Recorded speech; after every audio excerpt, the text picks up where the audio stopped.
নবীজি বলছে আমার উদাহরণ দুনিয়ার সাথে কেমন শোনো। এমন এক পথিক লম্বা পথে বহু দূর কোথাও যাবে, রওনা দিছে, প্রচন্ড রৌদ্র, ভীষণ রৌদ্রে পথিক এতটাই ঘামে ভিজে গেছে যে এই জন্য সে একটা গাছের নিচে একটু বাতাসের জন্য একটু বসছে, শরীরটা যাতে একটু ঠান্ডা হয়, গরম লাগতেছে। তো কিছুক্ষণ পরে শরীরটা যখন একটু ঠান্ডা লাগছে, একটু বিশ্রাম করছে, তা আবার সেই পথিক তার মূল গন্তব্যের দিকে রওনা দিয়ে চলে গেছে। তারা কাহা, গাছটাকে গাছের জায়গাতেই রেখে গেছে। নবীজি বলেন ঠিক এমন আমি তো আখেরাতের পথিক, আমি তো জান্নাতের যাত্রী, আমি তো আখেরাতের মুসাফির, আমি তো যাচ্ছি সেখানে। যাওয়ার পথে মাঝখানে 60 বছর, 63 বছর, 40 বছর, 50 বছরের একেবারে সামান্য একটু সময় ওই গাছের নিচে দুনিয়ায় একটু বিশ্রাম করলাম, একটু বসলাম, আবার একটি নির্দিষ্ট সময় পরে আমি আমার আপন গন্তব্য আখিরাতের দিকেই রওনা দিলাম। দুনিয়া দুনিয়ার জায়গায় রয়ে গেল, দুনিয়া দুনিয়ার জায়গাতেই রয়ে গেল, দুনিয়া পড়েই রইল। কি ভাই, বুঝতেছেন কথাটা? রাসূলুল্লাহ সাল্লাল্লাহু আলাইহি ওয়াসাল্লাম বলেন ইয়াকুলু ইবনু আদম মালি ওয়া মালি। কি আজীব হাদিস শুনেন। নবীজি বলেন হায় বনি আদম সারাক্ষণ কেবল বলে আমার মাল, আমার মাল। দেখছেন গাড়িটা আমার, এই বাড়িটা আমার, এই 10 শতক জমি আমার, এই সোফাগুলো আমার, এই খাট আমার। আল্লাহ নবী সাল্লাল্লাহু আলাইহি ওয়াসাল্লাম বলেন হাল্লাকা ইয়া ইবনা আদম মিন মালিক, কোথায় তোমার মাল? এই বনি আদম মাল তোমার বলতে কে বললো এগুলো তোমার? এগুলো যদি তোমারই হয় তো তুমি যেহেতু চিরস্থায়ীভাবে দুনিয়া থেকে কবরের দিকে চলে যাচ্ছ, এগুলো সাথে নিচ্ছ না কেন? তোমার জিনিস কার জন্য রেখে যাচ্ছ? এই বেটা, ওয়াহাল্লাকা ইয়া ইবনা আদম মিন মালিক, কি রে বনি আদম তোর মাল কই? তোর যদি হয় নিচ্ছ না কেন এগুলো? তোমার মোবাইল আমার, তো আমি এটা নিয়ে যাবো না সাথে এখন, নাকি ধুয়ে যাবো? কথা বলেন না কেন?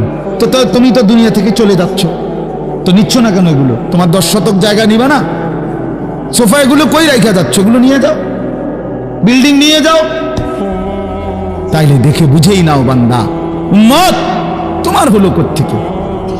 তোমার কেবল 3টা মাল, 3টা জিনিস তোমার। নবীজি নিজে বলছে ইল্লা মা আকালতা ফা আফনাইতা, যা সরাসরি তুমি খাইয়া শেষ করছো, খাইছিলা, এটা তোমার।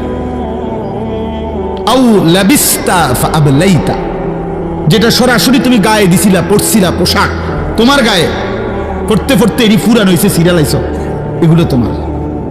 আউ তাসাদ্দাকতা ফা আমদাইতা, আর যা আল্লাহর রাস্তায় খরচ করেছ, দান, সাদাকা, যাকাত, ফিতরা, হজ, উমরার জন্য, গরিব দুঃখী, মসজিদ, মাদ্রাসা, এতিম, গরিব, অসহায় ইত্যাদি ইত্যাদি, যেগুলো তুমি কি করছিলা? সাদকা, খরচ করছো আল্লাহর পথে। আমদাইতা, সেটা তুমি আখিরাতে পাঠাইছো, সেটা পৌঁছে। এই 3টা তোমার। ওয়ামা সিওয়া যালিকা, আর এই ছাড়া বাকি সব ফাযাহিবুন, তোমার থেকে সরে যাবে, চলে যাবে। ও তারিকুহু লিন্নাস, মানুষের জন্যই রেখে যাবে। কি অসাধারণ হাদিস, কি চমৎকার ভাবে নবীজি ব্যাখ্যা করে বুঝাইছেন। ইয়াতবাউল মাইয়িতা সালাসাতুন ফায়ারজিউ ইসনান ওয়া ইয়াবকা ওয়াহিদ। নবীজি বলেন মানুষের কবরস্থানে 3 জিনিস তার সাথে যায়, 2টা ফিরে আসে, একটা থেকে যায়। একটা থেকে যায়, যাওয়ার সময় যায় 3টা। 1 নম্বর মালুহু ওয়া আহলুহু ওয়া আমালুহু, তার কিছু মাল, ওই যে লাশের খাটিয়া, আগরবাতি, এই জাতীয় সামান্য কিছু মাল তার, এগুলো তার সাথে যায়। তার পরিবারের, এলাকার কিছু সদস্য সাথে যায়, আর তার সারা জিন্দেগির আমল সাথে যায়। তো ফায়ারজিউ আহলুহু ওয়া মালুহু, অতঃপর তার মাল আর তার বংশধর ফিরে চলে আসে। ওয়া ইয়াবকা আমালুহু, কবরে শুধুই তার আমলটুকু থেকে যায়। কি সুন্দর হাদিস, চিন্তা করে দেখেন।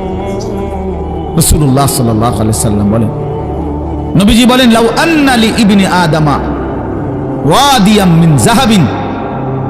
উম্মত শুনো, বনি আদম কত লোভী, শুনো মানুষ কত লোভী হয়, দুনিয়া লোভী কি পরিমাণ লোভী হয়, যার কলজার ভিতরে একবার আখিরাত ভুলে গেছে।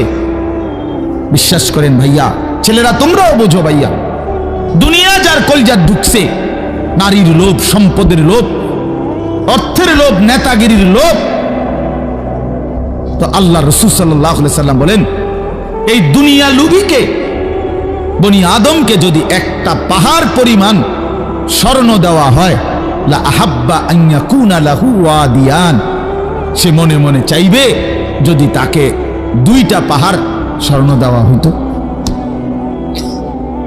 একটা পাহাড় মানে কি 200 কেজি মাটি। হ্যাঁ,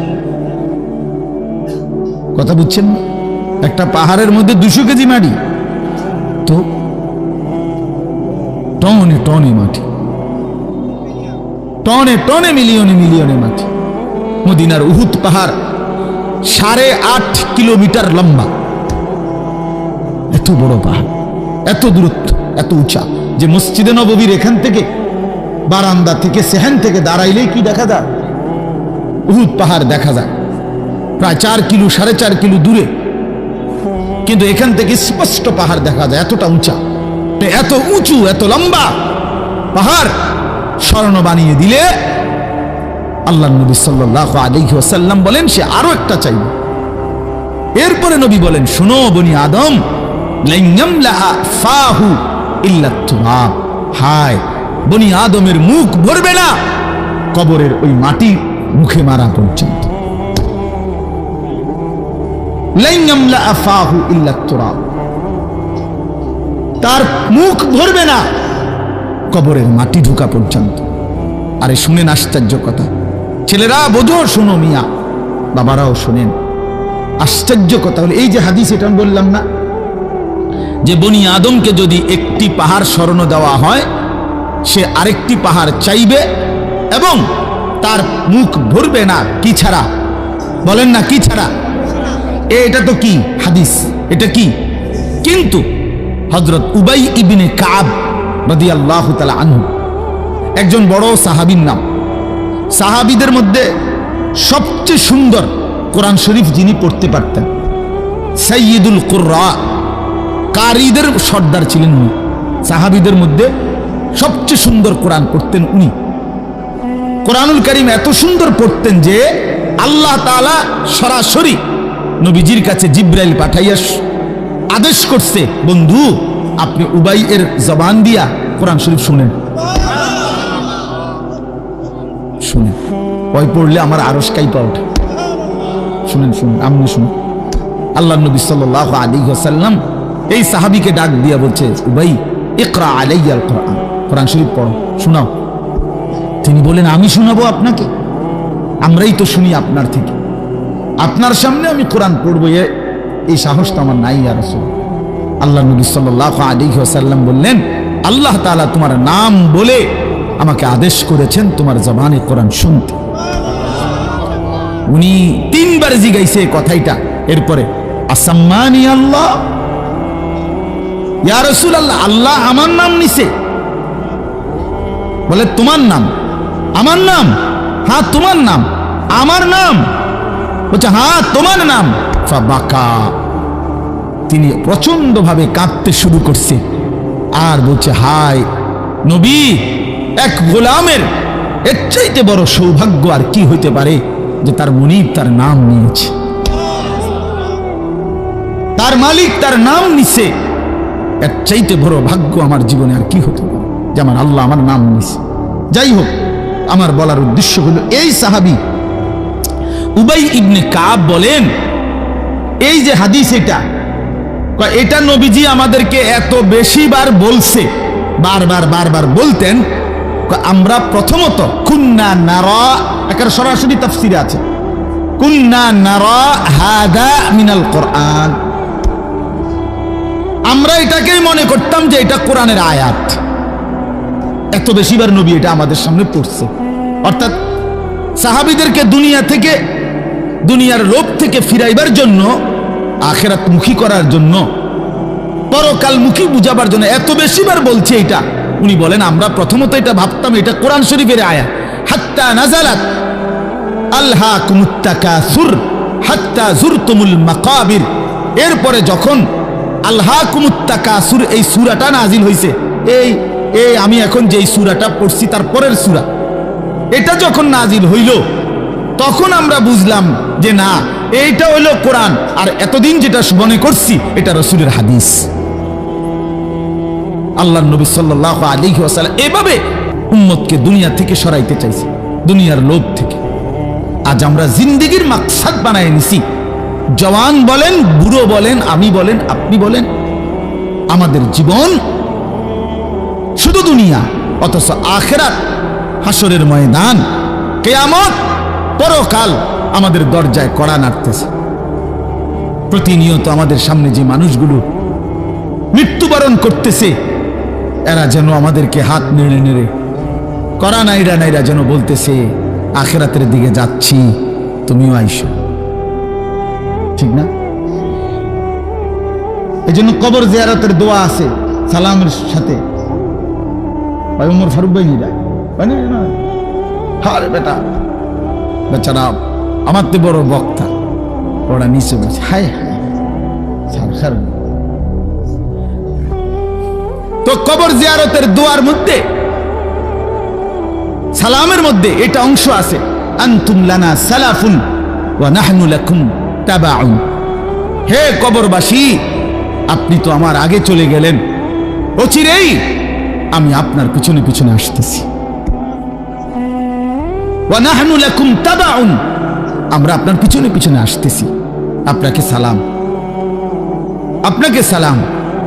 এইভাবে তো আল্লাহ নবী সাল্লাল্লাহু আলাইহি ওয়াসাল্লাম কোরআনের আয়াতগুলো, সূরাগুলো অধিকাংশই আপনাদেরকে আমাদেরকে ভাই বুঝাইতে চাইছে আখিরাত, পরকাল। কতভাবে ইকতারাবা লিন-নাসি হিসাবুহুম ওয়া হুম ফি গাফলাতিন মুরিদুন। আল্লাহ তাআলা বলে, বান্দা হিসাবের সময় তো কাছাইয়া গেল, আখিরাত তো চলেই আসলো, কিয়ামত তো চলেই আসলো, আজও তো তুমি গাফিল হয়েই রইলা। 40 বছর হয়ে গেছে, 1 বছর শেষ হইছে, এভাবে বুঝি নাফরমানিতে পড়ে রইলা বান্দা। 365 দিনে কোনদিন ছেলেরা তোমরা যারা ফজরের নামাজ পড়ো না, তুমি বলো না বাপ এত শক্ত এত পাষাণ কেমনে হইলা? 1টা বছর কোনদিন ফজরের নামাজ পড়ো নাই, এত বড় নিকৃষ্ট জানোয়ার মুসলমানের বাচ্চা কেমনে হয় বলেন? এত বড় জানোয়ার একটা মানুষের বাচ্চা কেমনে হয়? এটা কি পরিমাণ হাইওয়ান, এটা কত বড় হাইওয়ান, এটা কত বড় জন্তু, কত বড় পশু। 1 বছর 365 দিনে এই হাইওয়ান কোনদিন ফজরের নামাজ পড়ে না। শুধু 1 বছর, খবর নিলে দেখবেন 10 বছর, খবর নিলে দেখবেন 5 বছর। জানোয়ারের মতো, ইহুদির মতো, খ্রিস্টানের মতো চুল রাইখা তৃপ্তিভূত করে, এর চাইতে অসভ্যতা, এর চাইতে নিকৃষ্ট রুচি, এত বিকৃত মানসিকতা কোন জন্তু জানোয়ারেরও হয় না বেটা, জন্তু জানোয়ারের। তোমরা যে সমস্ত ছেলের চুল ইহুদির মতো, খ্রিস্টানের মতো, বেঈমানের মতো বেটা, তুমি একদম নিম্ন রুচির মানুষ, একেবারে ফসা মানুষ বেটা, তুই বেটা ফালতু লোক বেটা, তুই বেটা, তোর কোনো রুচি বলতে কিছু নাই বেটা, তোর কোনো রুচিবোধ নাই বেটা। কার মতো মুসলমানের বাচ্চা হইয়া মুসলমানের ঘরে জন্ম নিয়া বেটা, আল্লাহর আজান শুনলি, ডান কানে বাম কানে তোরে আজান দিছে, এক পবিত্র মা তোরে 2টা বছর দুধ পান করাইছে বেটা, কোন শরমে বেটা তুই ওই বেঈমানদের মতো চুল কাটলি বেটা? ওদের কোনো জাতপাত আছে বেটা? ওদের কোনো ইজ্জত আছে না সম্মান আছে? আল্লাহ তাআলা কোরআনুল কারীমে বলছে ইন্নামাল মুশরিকুনা নাজাস। কোরআনের আয়াত কিনা? আল্লাহ বলছে সমস্ত মুশরিক নাপাক, নাজাসুন নাজাস, সমস্ত ইহুদি নাপাক, সমস্ত খ্রিস্টান নাপাক, সমস্ত হিন্দু নাপাক, সমস্ত বৌদ্ধ নাপাক, সমস্ত নাস্তিক নাপাক, সমস্ত মুরতাদ নাপাক, সমস্ত বেঈমান নাপাক। কার মতো বেটা চুল রাখলি বেটা? কারে দেখা বেটা পেশাব করে পানি লস না বেটা? কোন সভ্য থেকে শিখলি বেটা? এটা কার থেকে শিখলি? জীবনে 2-4 অক্ষর পড়ালেখাও করো নাই? 2-4 শব্দ পড়ো নাই তোমরা ছেলেরা? মানুষ এত অভদ্র অপবিত্র হয় কেন? কোরআন কারীমের মধ্যে আছে, আল্লাহ তাআলা বলে, বান্দা কি আজীব কথা, কোরআন শরীফে আছে, বান্দা কোনোভাবেই যদি পানি নাই, ঠিক আছে, ফাইন লাম তাজিদু মাআন ফাতায়াম্মামু সাঈদান তাইয়্যিবা, তাহলে মাটি দিয়ে, পবিত্র মাটি দিয়ে তায়াম্মুম করো, তবুও নিজেকে পবিত্র বানাও। যদি বলি আল্লাহ পানি নাই, ঠিক আছে, তো মাটি দিয়ে হলেও পবিত্র হইতে হবে, এত তাড়াহুড়া কা? পানি আইও, পানি পাইয়া লই, এরকম শুরু করলেন। কোরআন শরীফের সরাসরি আয়াত, আল্লাহ তাআলা বলে, জানো, ওয়ালাকিন ইউরিদু লিইউতাহহিরাকুম, আল্লাহ বলেন আমি না আমার ইমানদার বান্দাকে সারাক্ষণ পবিত্রই দেখতে চাই। দোস্ত আমার, এটা কোরআন শরীফের আয়াত। ওয়ালাকিন ইউরিদু লিইউতাহহিরাকুম, আমি আমার বান্দাকে পবিত্র, মুমিন আমার সে, ও অন্য কেউ না, ও আমার ইমানদার বান্দা। তো ইয়া আইয়ুহাল্লাযীনা আমানু ইযা কুমতুম ইলাস সালাতি ফাগসিলু ওয়ুজুহাকুম, এই আয়াতের মধ্যে, এটা এই আয়াতের অন্তর্ভুক্ত অংশ এটা। ওয়ালাকিন ইউরিদু লিইউতাহহিরাকুম, ইমানদার পানি নাই, ঠিক আছে, তায়াম্মুম করো মাটি দিয়ে। কেন এমন তাড়াহুড়া? আল্লাহ তাআলা বলে, আমি যে তোমাকে পবিত্র দেখতে চাই, আমি যে তোমাকে পবিত্র। ফীহি রিজালুন ইউহিব্বুনা আন ইয়াতাতাহহারু আল্লাহু ইউহিব্বুল মুত্তাহহিরিন। কোরআন শরীফের আয়াত আছে, আল্লাহ বলে, বন্ধু আপনার কিছু সাহাবীকে আমি দেখছি, আল্লাহ প্রশংসা করতেছে।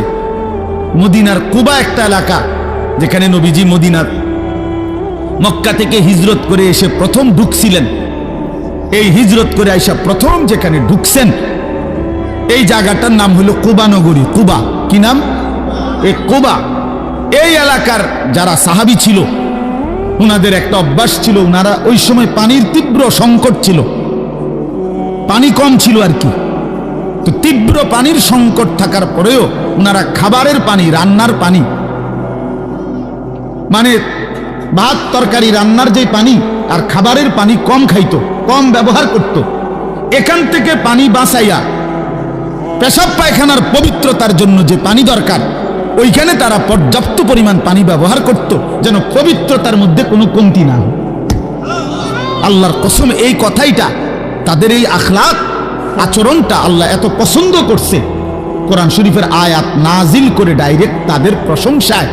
আল্লাহ বলছে, ফীহি রিজালুন, আপনার সাহাবীদের মধ্যে কিছু লোক এমন আছে আমি দেখতেছি, ইউহিব্বুনা আন ইয়াতাতাহহারু, যারা ভালোভাবে পবিত্রতা অর্জন করাটাকে খুব পছন্দ করে।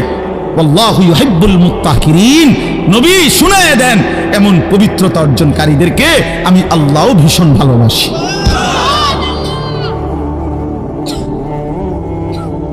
তোরে আল্লাহ ঘৃণা করে।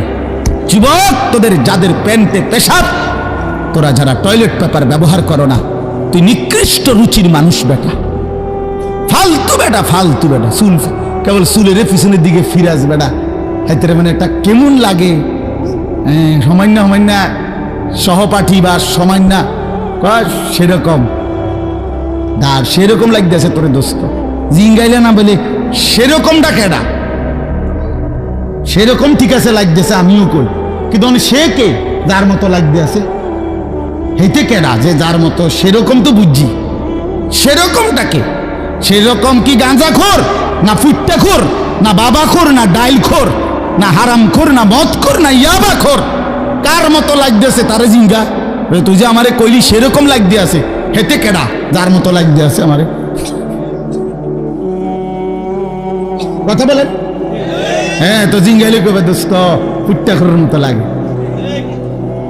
তোর বাবা খোরের মতো লাগে তোর। কারণ কোন ভদ্র মানুষ, ইমানদার, নামাজি, কোন চরিত্রবান পবিত্র মানুষ নাপাক থাকতে পারে না। তো তাহলে তো এটা বুঝাই যায় তোরে কার মতো লাগে বেটা।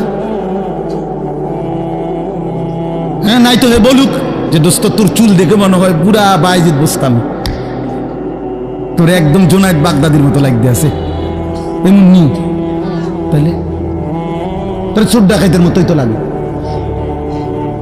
আস্তাগফিরুল্লাহ, আস্তাগফিরুল্লাহ। প্রিয় ভাই আমার, বন্ধু আমার, আখিরাত যেন ভুলে না যাই। মহান আল্লাহ পাক রব্বুল আলামিন এই কোরআনুল কারীমের মধ্যে বারবার আমাদেরকে আখিরাত মনে করাইছে। আমাদের জিন্দেগি ঈমানের জিন্দেগি, আমাদের জিন্দেগি পবিত্র জীবন ভাইয়া। আমরা শুধুই দুনিয়ার জন্য না, শুধু দুনিয়ার জন্য, দুনিয়ার জন্য আল্লাহ তাআলা কোরআন শরীফ আছে ওয়াদারনি ওয়াল মুকাদ্দিবিনা উলিন নি'মাতি ওয়া মাহিলহুম কালিলা। আল্লাহ বলছে, হে আমার বান্দারা, নাফরমান পাপীদেরকে অল্প সময়ের জন্য দুনিয়া ভোগ করতে দাও, ওদেরকে দুনিয়া খাওয়ায়া পড়াইয়া এরপরে আমি নিয়ে আসবো, আমি এজন্যই বানাইছি। কিন্তু তোমরা মুমিন, তোমরা ইমানদার, তোমাদেরকে আমি আল্লাহ তাআলা জান্নাতের জন্য বানাইছি, জান্নাতের জন্য।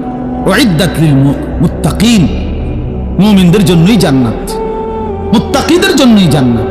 একটা বেঈমানও জাহান্নাম থেকে মুক্তি পাবে না। কোনো কাফের, কোনো বেঈমান, কোনো হিন্দু, কোনো বৌদ্ধ, কোনো ইহুদি, কোনো খ্রিস্টান, কোন নাস্তিক, মুরতাদ পরকালে, পরকালে এক ঢোক, এক জাররা, এক লোকমা, এক ঢোক পানি মিলবে না, সুখ মিলবে না। ঈমানবিহীন সমস্ত ভালো কাজ আখিরাতের বিচারে পরিত্যক্ত, মরদুদ, বাতিল। ঈমান শর্ত। মৃত্যু পরবর্তী যেই কোনো বিনিময়ের জন্য, উত্তম বিনিময় পেতে হলে কি লাগবে? ঈমান জরুরি, ঈমান জরুরি। ঈমান হারা সর্বহারা, আল্লাহ হারা সর্বহারা, সর্বহারা। তো এই জন্য আল্লাহ তাআলা আমাদেরকে বানাইছিনি আখিরাতের জন্য, আখিরাতে নিজের জন্য। খালাকতুল আশিয়া আলি আজালিক ওয়া খালাকতুকা লি। আল্লাহ বলছে, বান্দা গোটা দুনিয়া আমি তোমার জন্য বানাইছি, তোমারে শুধু আমার জন্য বানাইছি। সারে দুনিয়া তেরে লিয়ে, তু সিরফ মেরে লিয়ে। বাহ, এই কথা ভাবলেই তো অবাক লাগে। আমার তো খুব ভালো লাগে যে কয় কি মালিক। হ্যাঁ, সারে দুনিয়া তেরে লিয়ে, তু সিরফ মেরে লিয়ে। গোটা দুনিয়া বান্দা তোর জন্য, যা বান্দা সবটা দুনিয়া তোরে দিলাম, তোকে শুধু আমার জন্য রাখলাম। তু সিরফ মেরে লিয়ে, তুমি আমার জন্য, তুমি আমার হয়ে থাকবা, আমার সেজদা করবা, আমারে নামাজ, আমার হুকুম পালন করবা। তো দুনিয়া ও ইজ্জতের সাথে আমি আল্লাহ চালাবো, আখিরাতেও তোমার আমি আল্লাহ সর্বোচ্চ সম্মানজনক রিজিক, সর্বোত্তম জান্নাত আমি নিজে দিয়ে দেব। ফালানুহিয়ান্নাহু হায়াতান তাইয়্যিবাহ ওয়া লানাজজিয়ান্নাহুম আজরাহুম বিআহসানি মা কানু ইয়ামালুন। রব্বুল আলামিন বলেন, দুনিয়াতেও আরামের জীবন দেব, আখিরাতেও সর্বোত্তম বিনিময় দেব। শর্ত কেবল দুইটা, এক নাম্বার ঈমান, দুই নাম্বার নেক আমল। মান আমিলা সালিহাম মিন যাকারিন আও উনসা ওয়া হুয়া মুমিন। আল্লাহ বলেন, পুরুষ কিংবা নারী যদি ঈমান অবস্থায় সবগুলো নেক আমল করতে পারো, আমি আল্লাহ ওয়াদা দিলাম বান্দা, দুনিয়াতেই তোমাকে আরামের জীবন দেব, আখিরাতেও সর্বোত্তম বিনিময় দেব। সুবহানাল্লাহ।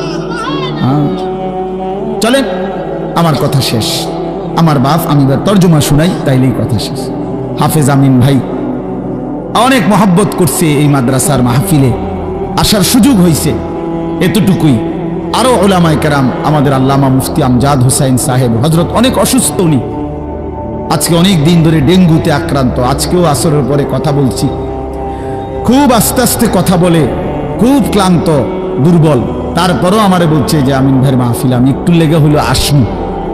আমাদের আজকে যে একজন মৌলানা শেষ বয়ান করবে, আপনার অসাধারণ, আপনাদের ছেলেদেরকে তোমাদেরকে বলি, বাপ আমার অনুরোধ রইল, আমার এই কথাটা রাইখো, তোমরা ওর বয়ান শুনো। আমি নিজেও ওর বয়ান শুনি, আমি নিজেও এর ভক্ত। অসাধারণ বয়ান করে সে। হযরত মাওলানা মুফতি ইউসুফ বিন ইকবাল, তার বয়ান চমৎকার একেবারে। আল্লামা মুফতি আরিফ বিন হাবিব যেমন সব কথা হাদিস থেকে বলে, এই নওজোয়ান মাওলানাও ঠিক এরকম অনর্গল রাসূলুল্লাহ সাল্লাল্লাহু আলাইহি সাল্লামের হাদিস বলতে থাকে। হ্যাঁ, এজন্য সবাই ইনশাআল্লাহ এই মাওলানার বয়ান শুনবার চেষ্টা করবেন। তো তরজমাটা শুনেন। আল্লাহ তাআলা মূল বক্তব্য এটাই যে আল্লাহ আমাদেরকে আখিরাত মনে করাইতে চাইছে। কি? কোরআনুল কারীমের 30 নম্বর পারা 101 নম্বর সূরা আল কারিআহ, এই সূরার আল্লাহ বলেন আল কারিআতু মাল কারিআ। আল কারিআ অর্থ হলো যেটা দরজায় আঘাত করে, খটখট খটখট আওয়াজ করে, এই খটখটকারী।